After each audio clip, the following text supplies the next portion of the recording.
Hola, buenas tardes. Soy Carmen Moya Conde, tengo 60 años, nací en el 1965 y soy la tía de Alejandro Grande. Y os quería comentar un poco cómo fue mi infancia, mi adolescencia y las diferencias que hay con respecto al momento actual. Mi infancia fue una infancia muy feliz. Yo la recuerdo de juegos divertidas, siempre imaginando, siempre con los amigos. Em, la familia era muy importante también. Las familias estaban muy unidas, había mucha relación familiar. Siempre había una excusa para reunirse en la familia. Y luego con tus amigos, pues te salías a la calle y no tenías que planificar nada. Tú no tenías que quedar, no tenías que decir, oye, directamente te salías, siempre había amigos con los que jugar. Eh, Eso sí que creo que es completamente opuesto a lo que existe actualmente. Bueno, pienso que la sociedad actual tiene sus cosas positivas y aquella pues también tenía la suya. Esa manera de relacionarte espontánea sin tener que andar quedando, por ejemplo, las distancias eran más cortas, los barrios estaban más próximos, las personas se conocían casi todas y ahora es diferente. La sociedad actual es una sociedad, entiendo que más cerrada y más individualista que antes. Mi etapa educativa, pues primero había una cosa, creo que se llamaban maternales o algo así, que era con 3 años o menos. Después estaba párvulos y luego ya empezaba desde primero de GB hasta octavo, primero, segundo y tercero de BU y después COU. Luego hacía selectividad y ya pues carrera, que en mi caso fueron empresariales, ciencias económicas y empresariales, y estuve 5 años, fue la carrera. El 23F yo estaba estudiando en el Góngora, estaba en tercero de BU y yo estaba en clase y me enteré porque yo ya salía con mi marido, éramos novios ya, y él fue a recogerme al instituto para acompañarme a casa. Entonces, en el camino nos fuimos enterando de, lo hablaban las personas en la calle, ha habido un golpe de Estado, ha habido un golpe de Estado. Y ahí sí fue como nos enteramos. Nos creó mucha incertidumbre porque no sabíamos qué era lo que aquello podía conllevar.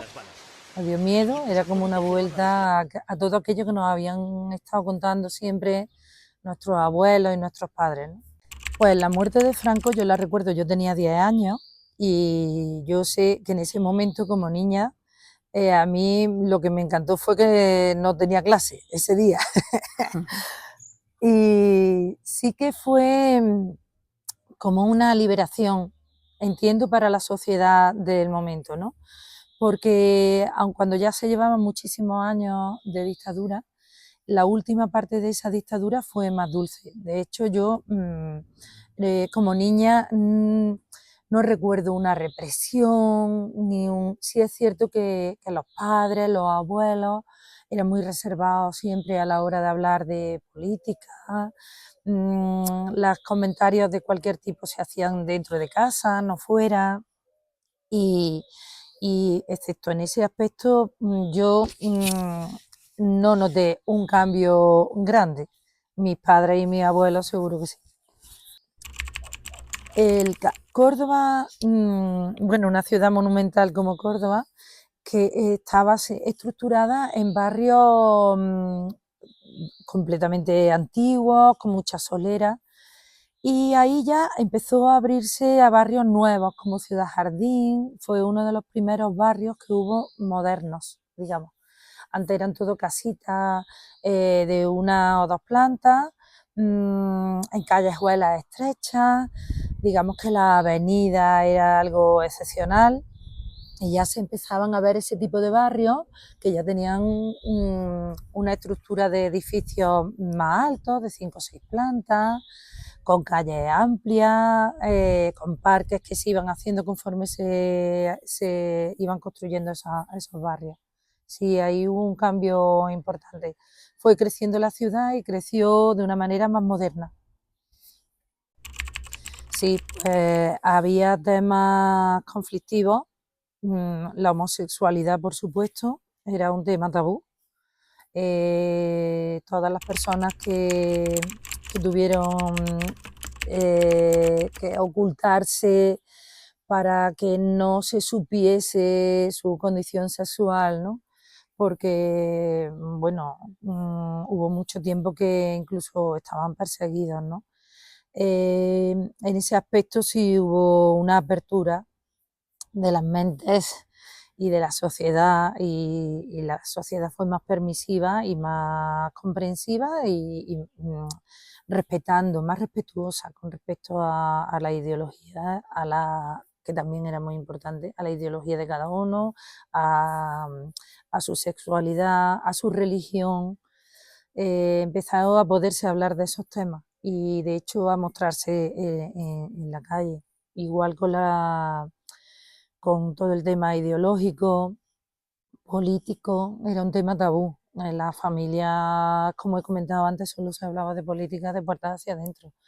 Y ya pues empezó a poderse expresar en la calle lo que uno siente. Que yo actualmente creo que hay una situación completamente inversa, porque creo que se está perdiendo un poco el respeto a la ideología de cada uno, y solamente se tacha a las personas de un extremo o de otro, y considero que es un error radical extremo. Por supuesto, había muchísimas diferencias entre niños y niñas. De hecho, en mi colegio, eh, todos mis cursos académicos, yo estuve con niñas. Solamente éramos niñas en clase. Hasta octavo estuve con niñas, y en BUP y CO también. Y los niños estaban en otro lugar. Luego las diferencias a nivel educativo, bueno, yo creo que la educación era para todos igual en mis años, ¿no? En mis cursos académicos.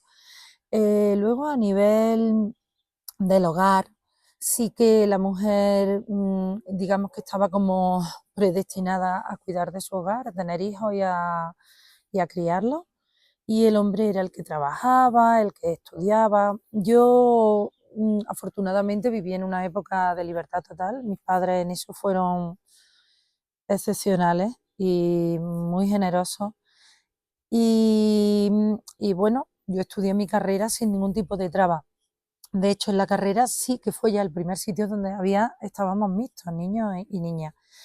Y bueno, la libertad de la mujer, eso ha ido creciendo afortunadamente con los años, hasta que, bueno, hemos llegado a un periodo que tenemos bastante igualdad, aunque no toda, nos queda todavía bastante trabajo por recorrer.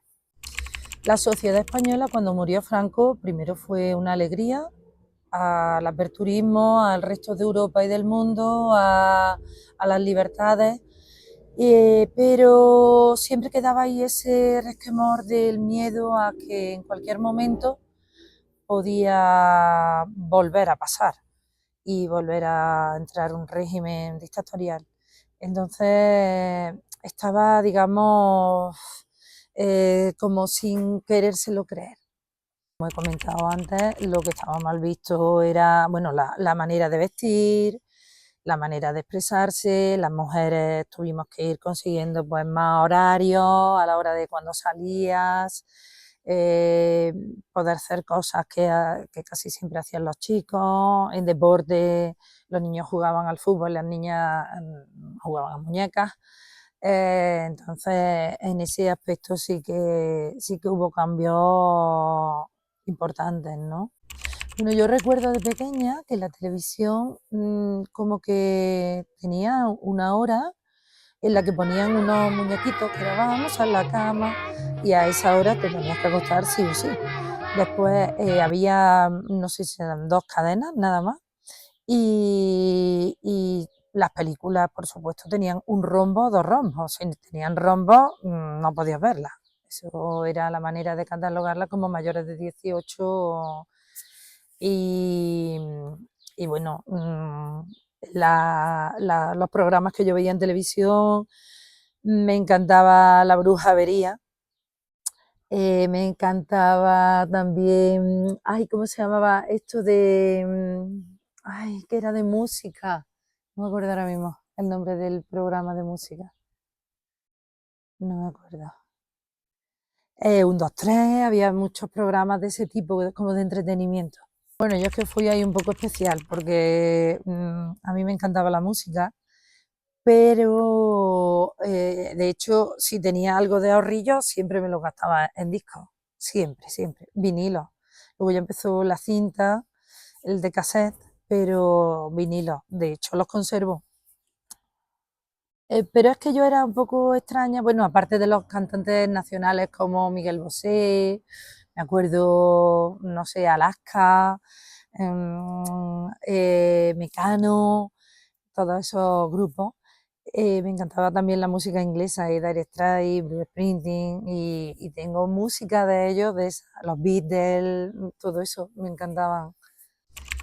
Pues yo, si tuviese que escoger, me sería un poco difícil. Ahora hay unos avances espectaculares, la tecnología es fabulosa, pero aquella época también tenía un encanto, tenía, tenía una proximidad con los demás, las familias estaban mucho más próximas. Jugábamos los juegos que hacíamos eran todos una goma que compraba y jugaba a saltar, una cuerda y jugaba a la comba, jugábamos a la tanga, a pillar, a las 4 esquinitas, me acuerdo cuando yo era súper pequeña. Eh, Eran juegos fáciles, rápidos. Eso sí, los niños jugaban a lo mejor más al fútbol, a las canicas, nosotras más con las muñecas. Y luego ya un poquillo más de adolescentes, que lo que ya a mí me encantaba era escuchar música. Bueno, los jóvenes de hoy en día que se relacionen de otra manera, que dejen de lado el móvil, no del todo, porque por supuesto tiene una parte muy positiva de comunicación y de información, pero que se relacionen con los demás, que desarrollen la mente de una manera creativa, con cosas manuales, que desarrollen las bellas artes, que seguro que les va a dar otras miras, y valoren lo que tenemos, el país en el que vivimos tan maravilloso, las costumbres que tenemos, que se conserven esas costumbres, es muy importante. Y que vivan el aquí y ahora y lo disfruten, no vayan siempre por delante esperando a ver qué va a pasar mañana. Bueno, pues nada, agradecida por darme voz en esta entrevista y espero haberos podido transmitir lo máximo posible de mis vivencias.